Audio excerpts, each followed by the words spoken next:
stakes have been raised extremely high in Black Clover chapter 299. The first page basically starts off with Noelle down looking in despair, and Megicula's basically over her talking and saying things like pretty much she has lost and that it's pretty much hopeless and that Megicula is in full control now, pretty much saying that there's nothing they can do. Hearing this obviously gets Noelle really upset, and you can see the look on Noelle's face. She is very angry.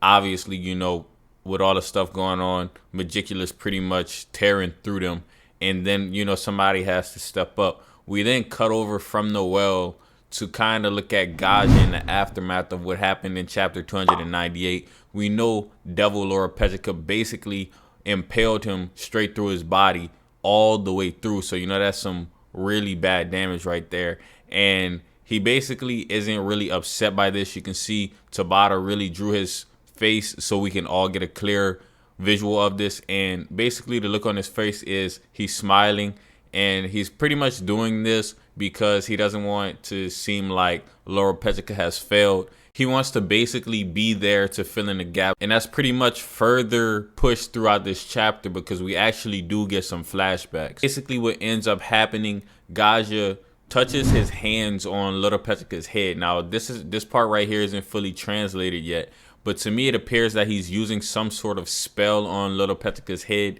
And if you ask me, it actually looked like Laura Petrica actually has some consciousness left inside of her after he touches his hand on her head. You know, probably a familiar touch resonates with her, and she kind of catches herself for at least a moment. Now, it clearly looks like he's using some type of spell on Laura Petrica. So it's actually possible that he killed Laura Petrica with this spell.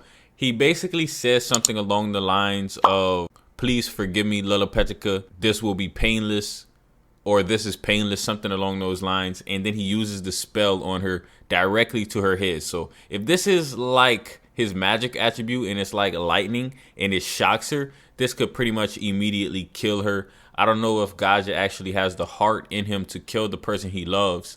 And it's pretty much stated in this chapter that he is in love with Laura Petrica. After all this, you know, they get the flashback. I'm not really sure what they're saying, but Laura Petrica looks like she's pretty happy, and for some reason Gaja looks upset in this flashback, probably because Laura Petrica got cursed and he feels like he's failed, and he's just going through all the emotions. You know, whenever you're trying to fill in the gaps for your queen, and especially when you love your queen and you're in love with your queen, you want to not let things like her getting cursed happen, but you gotta understand too, at the end of the day, you can only try your best. So she ended up getting cursed, and it kind of is what it is. After he uses whatever spell he uses on Laura Petrica, he decides to go straight for Megicula, and he actually did like an intense spell on Megicula. He brings out his runes, and he uses what appears to me true lightning magic, you know, because usually when Gaja brings out his runes, he uses his true lightning magic. You know, he talked to Luck a little bit about it in the past. This is something that took him a long time to learn. So this is probably his finishing technique right here, to be honest with you. And pretty much going further into this chapter, you can see that this is probably his finishing technique. He summons a bunch of runes, and he hits Megicula with a direct hit at point blank range. Pretty much, he's really right on top of her. He got to her really quickly. He's the first mage that we've seen to be able to get this close to her. And with all these runes, it looks like with the amount of runes that's shown in this panel right here, it appears to me honestly that this is probably going to use up all the magic that he has left. You know, it's pretty much using up all his energy, all his power on this one attack, kind of like a final gambit, like the last technique you can use to pretty much sacrifice yourself but get the job done. Now, during this attack, it actually looks like he hits Vonica with this. It looks like Megicula drops Vonica, you know, because Megicula was still connected with Vonica, but after Gaja uses this, it looks like Vonica actually drops, and this looks like she might have got hit because of that, and she might die. Now, Neo, why are you talking about this? Why is this important? Like, This is important to note because we know that if Vonica and Lolapetrica both die, then Megicula is probably going to be fully manifested. So it's possible that Lolapetrica and Vonica both die. You know, we're not going to see the conclusion of that in this chapter because this chapter ends off on a little bit of a cliffhanger. And if they both die, Megicula is pretty much just going to come back anyways. She's going to be fully manifested at that time. But just this spell, you know, got to give it to Gaja, hits Megicula, and Megicula's face for the first time looks concerned. It looks like she's burning from the spell because it's so immense. I can only imagine how intense this magic spell is. This spell is so hard that it basically sends Megicula outside of the battlefield area that they were fighting in. It sends her through the walls. All right.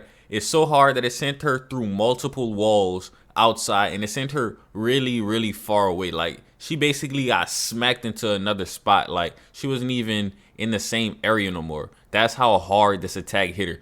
It reminded me personally whenever Lick hit Asta through the walls. And, you know, he went through a couple walls. So, and he was pretty, you know, he took some damage, but he survived. But right here, it looked like this hit farther, like way farther than Asta got hit through the walls. But that's just a moment it reminded me of. And then it shows like a panel of the wall, and you can just see multiple holes going through the wall. And it's just crazy intense going on right now. Then, like, one of the coolest panels from this chapter is you kind of see the aftermath. It's kind of like smoke, and you just see Gaja standing up, and he's pretty much burned. Like, he is really, really burned. You can see kind of parts of his body just kind of like being ashed away, and it seems like they're just deteriorating. So he just used up a lot of his energy, and he's just standing up still. And Tabata purposefully didn't show his face in the last panel, so we don't know if he's still alive or if he died from this attack spell. But overall, this chapter right here has some crazy moments in it, and pretty much the whole chapter, that's pretty much the whole chapter what's going to end up happening in it. So right there, that's just crazy, man. That is just crazy. Really intense chapter. The stakes have really been risen. Now, do I think Megicula is dead? I don't even know about all that because, you know, Tabata drew it where the smoke is still there. So until the smoke clears, we won't know if Megicula is still alive or not. But hopefully you guys enjoyed the video, and if you did, go ahead and leave it a thumbs up, comment, and subscribe to the channel, and I'm going to catch you guys next time.